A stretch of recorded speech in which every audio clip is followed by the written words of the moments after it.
Want to ruin your 20s? I've got the perfect blueprint. Follow these steps and guaranteed you'll waste the best decade of your life.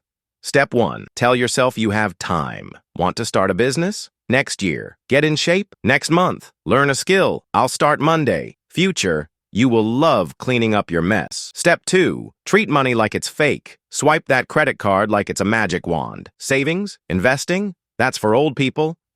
You're young, wild, and perfectly on track to drown in debt. Step 3. Avoid discomfort. Toxic friends? Keep them. Risks? Too scary. Challenges? If it's hard, it's probably not for you. Do this, and you'll stay the exact same person you were at 20, just with more regrets and less hair. Step 4. Only do what feels good right now. Binge Netflix for 8 hours? Yes. Reading? Too long. Building something? Sounds like work. Prioritize short-term dopamine and watch while everyone else levels up and you're stuck wondering, why is life so unfair? Step 5. Treat your body like a trash can. Sleep? Optional. Exercise? Never met her. Fast food and energy drinks? Chef's kiss? Ignore your mental health? You're too young to burn out. Spoiler, you're not. So, how many of these are you already following? Drop a number below, and if this hurt, maybe it's time to change something, or don't. Future you isn't my problem.